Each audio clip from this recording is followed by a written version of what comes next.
तो आज का जो हमारा शेयर रहने वाला है वो है श्रीराम फाइनेंस लिमिटेड। शेयर में बहुत ही शानदार तेजी देखने को मिला आज सिंगल डे पे, अप्रॉक्स 4% चल गया। बट यहाँ पे जो मॉर्निंग में जब शेयर ओपन हुआ तो थोड़ा सा हमें नेगेटिविटी ही देखने को मिल रही थी, एंड उसके बाद एक काफ़ी अच्छा टाइम एक नेगेटिव में रहा। उसके बाद एक काफ़ी शानदार एक रिकवरी देखने को मिला शेयर में, एंड शेयर फाइनली 900 के ऊपर आके फाइनली क्लोजिंग दे ही दिया।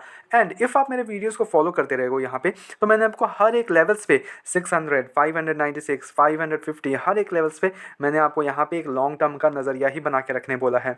ठीक है, अब इस शेयर को ये है कि आज के पीछे का तेज़ी समझेंगे, क्या इसके पीछे का रीज़न क्या है।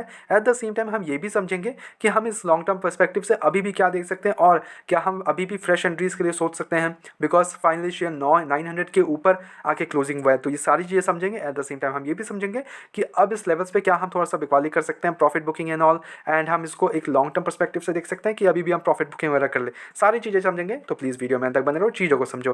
पहले तो हम न्यूज़ समझते हैं। देखो, कंपनी में यहाँ पे जापान के जो MUFG बैंक है, जापान MUFG बैंक, यहाँ पे 20% का स्टेक जो है श्रीराम फाइनेंस में वो खरीदा गया है फॉर लाइक 39,600 करोड़ रुपीज़ में। ओके, तो it's a big number. Company का मार्केट कैप जो है वो अप्रॉक्स 1.5 लाख करोड़ का मार्केट कैप है, उस हिसाब से काफ़ी अच्छा खासा एक नंबर्स देखने को मिल रहा है। 39,600 करोड़ में 20% स्टेक जापान के MUFG बैंक ने खरीद लिया है।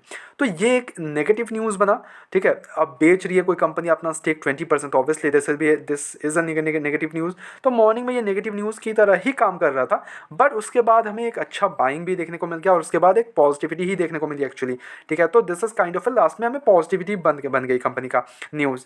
अब यहाँ पे थोड़ा सा न्यूज़ को समझते हैं। एट द सेम, अब देखो, अब यहाँ पे Japan Mitsubishi UFJ Financial Group on December 19 said it has picked up a 20% stake in Shriram Finance in a deal valued at 4.4 billion, which is roughly around 39,600 crore, through preferential allotment of shares, marking the largest foreign direct investments in India's financial sector. Now, this is a very, very interesting and great news for the company. Okay, for the company, this is a great news for the company. Okay, तो यहाँ पे at the same time MUFG will have the right to appoint 2 nominee directors on the board of Shriram Finance. अब यहाँ पे Shriram finance में board में भी कुछ चेंजेस होंगे, अब काफ़ी सारी चीज़ें चेंजेस होंगे धीरे धीरे, तो वो भी देखने लायक होगा। अब यहाँ पे जो फ्लोर प्राइस रखा गया था वो 840 के अराउंड आया शेयर, फिर वहाँ से हमें एक बढ़िया रिवर्सल देखने को मिला, acquiring 47.11 crore equity shares as reported by Moneycontrol. Okay, तो ये सारी चीज़ें एक मोटा मोटी समझ लो आप। ठीक है, एट द सेम टाइम अगर हम देखें तो कंपनी पे देखो फाइनेंशियली अगर हम इसको चीज़ें को समझें कंपनी का, तो कंपनी का आप देखोगे तो कोई भी ऐसा नेगेटिविटी हमें देखने को नहीं मिलेगा एक्चुअली कंपनी पे। इसके रिजल्ट्स देखोगे आप तो 11,912 करोड़ का रेवेन्यू में देखने को मिल रहा है, जो कि पिछले ईयर हर एक ईयर में इनका एक अच्छा प्रोजेक्शन देखने को मिल रहा है, बढ़ते जा रही है कंपनी के रेवेन्यूज़। फाइनेंसिंग प्रॉफिट वगैरह 2,09,903 करोड़ से इंक्रीज होकर 3,279 करोड़। फाइनेंसिंग मार्जिन 28% का। नेट प्रॉफिट इनका 2,153 करोड़ से इंक्रीज होकर 2,314 करोड़। रिजल्ट्स काफ़ी अच्छे हैं। Eight the same time company का जो स्टॉक का पी वगैरह है वो भी अभी भी अंडर वैल्यूड देखने को मिल रहा है। मैंने बताया था आपको कि 1 लाख 1.5 लाख करोड़ का इनका मार्केट कैप है अप्रॉक्स, तो वहाँ से अगर देखें तो स्टॉक का पी 19 के अराउंड है और इंडस्ट्री पी ओनली 21 का है। लिटरली अभी भी शेयर 300 रुपया चढ़ गया शेयर, उसके बाद भी शेयर अभी भी अंडर वैल्यूड दिखा रहा है। समझ रहे हो, डेप्ट वगैरह देखेंगे नहीं बिकॉज NBFCs है। ऑपरेटिंग मार्जिन 72% का, प्रॉफिट ग्रोथ 12% का, PG ratio 0.44, great numbers. Eight the same time अगर हम इसके इन्वेस्टर्स का चार्ट देखो तो यहाँ पे आपको 25% का स्टेक तो अभी भी प्रमोटर्स का ही दिखेगा। सॉरी ये रहा सब 25% तो अभी भी इनके प्रमोटर्स के पास ही दिखेगा। FIs के पास 49% का स्टेक है और DIs के पास 18% का स्टेक है और पब्लिक के पास ओनली 6% का स्टेक है। तो यहाँ पे सबसे ज़्यादा कन्विक्शन किसके पास है?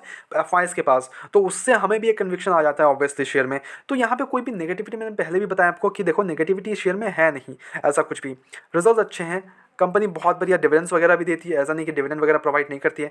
1% का डिविडेंड यील्ड है। ओके, इन्वेस्टर्स का काफ़ी अच्छा खासा पोर्टफोलियो है, no issues on that. Results में नो इशूज़, शेयर में स्टॉक का पीज एंड ऑल, ऐसा नहीं कि शेयर बहुत ज़्यादा ओवर वैल्यूड है, नो नॉट एट ऑल। कोई भी ओवर वैल्यूशन हमें देखने को नहीं मिलता है। अगर आप कंपेयर करोगे बजाज फाइनेंस एंड ऑल तो उससे तो काफ़ी ज़्यादा अभी भी कम देखने को मिल रहा है पीज वगैरह, तो अभी भी है। बट यहाँ पे जो बोलना चाहूँगा मैं ये है कि फ्रेश एंट्री के लिए नहीं है अभी शेयर। ओके, फ्रेश एंट्री के लिए बिल्कुल भी अवॉइड अवॉइड करो। अभी अगर आपका नज़रिया आज से 2 to 3 ईयर्स का है तब आप ओके फ्रेश एंट्रीज ले सकते हो, लेकिन वो आपको नज़रिया रखना पड़ेगा। फ्रेश एंट्रीज बिल्कुल भी मत लो अभी। फ्रेश एंट्रीज के लिए मौका आएगा। हर एक शेयर, कोई भी शेयर हमेशा ऊपर नहीं रहता है, वो आपको एक मौका देगा और ये शेयर भी आपको मौका देगा। You just have to wait for the right moment and right मौका। ओके, तो just wait for the right moment.